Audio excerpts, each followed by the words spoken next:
ಮಂಗಳೂರಿನ ಬಜ್ಪೆಯ ಹಿಂದೂ ಕಾರ್ಯಕರ್ತ ಸುಹಾಸ್ ಶೆಟ್ಟಿ ಕೊಲೆಯನ್ನು ಖಂಡಿಸಿ ಚಿತ್ರದುರ್ಗದ ಬಿಜೆಪಿ ಕಾರ್ಯಕರ್ತರು ಇಂದು ಜಿಲ್ಲಾಧಿಕಾರಿಗಳ ಕಚೇರಿ ಬಳಿ ಪ್ರತಿಭಟನೆಯನ್ನು ನಡೆಸಿದರು.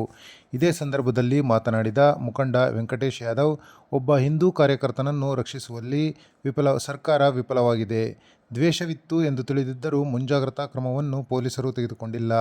ಇದರಿಂದ ರಾಜ್ಯದಲ್ಲಿ ಕಾನೂನು ಸುವ್ಯವಸ್ಥೆ ಹದಗೆಟ್ಟಿದೆ. ಇಲ್ಲಿ ಹಿಂದೂಗಳ ರಕ್ಷಣೆಗೆ ಯಾರೂ ಇಲ್ಲ ಎಂದು ತಿಳಿಯಬೇಕು.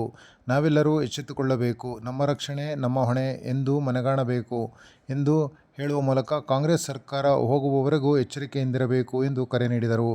ಇದರ ಜೊತೆಗೆ ಆಕ್ರೋಶ ಹೊರಹಾಕುವ ಹಿನ್ನೆಲೆಯಲ್ಲಿ ಸರ್ಕಾರದ ವಿರುದ್ಧ ಘೋಷಣೆಗಳನ್ನು ಕೂಡ ಹಾಕಿದರು.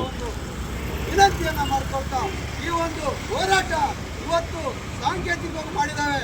ನೀವು ಇನ್ನು 24 ಕೆಲಸ ಅವರನ್ನ ಕಾನೂನು ವ್ಯವಸ್ಥೆಯಲ್ಲಿ ಅವರಿಗೆ ಒಂದು ಶಿಕ್ಷೆಯನ್ನು ಕೊಡೋ ತನಕ ನಾವ್ಯಾರು ವಿಶ್ರಮಿಸೋದಿಲ್ಲ. ಮುಂದಿನ ಉಗ್ರವಾದಂಥ ಹೋರಾಟವನ್ನು ಮಾಡ್ತೇವೆ. ಇದು ನಿಮಗೆ ಎಚ್ಚರಿಕೆ ಗಂಟೆ. ಮಾನ್ಯ ಮುಖ್ಯಮಂತ್ರಿಗಳೇ, ಮಾನ್ಯ ಗೃಹ ಮಂತ್ರಿಗಳೇ, ಇವತ್ತು ರಾಜ್ಯದಲ್ಲಿರ್ತಕ್ಕ ಭ್ರಷ್ಟ ಕಾಂಗ್ರೆಸ್ ಸರ್ಕಾರಕ್ಕೆ ಈ ರೀತಿ ನಾವೆಲ್ಲರೂ ಎಚ್ಚರಿಕೆಯನ್ನು ಕೊಡ್ತಾ ಇದ್ದೀವಿ. ನೀವು ಬಂಧಿಸಲಿಲ್ಲ ಅಂದರೆ ನಾವು ಯಾವುದೇ ರೀತಿ ವಿಶ್ರಮಿಸಲ್ಲ. ಹಿಂದೂ ಕಾರ್ಯಕರ್ತನ ಹತ್ಯೆ ಆಗಿದೆ. ನೀವು ಕಾನೂನಿಗೆ ಒಳಪಡಿಸಿ ಅವ್ರೆಲ್ಲರೂ ಬಂಧಿಸಬೇಕು, ಅವರಿಗೆ ಗುಂಡಾಗ್ತಕ್ಕಂಥ ಕೆಲಸವನ್ನು ಮಾಡಬೇಕು ಅಂತ ಮನವಿಯನ್ನು ಮಾಡ್ತಾ ಈ ಒಂದು ಪ್ರತಿಭಟನೆಯಲ್ಲಿ ಭಾಗವಹಿಸಿದಂಥ ನನ್ನೆಲ್ಲ ಕಾರ್ಯಕರ್ತರಿಗೂ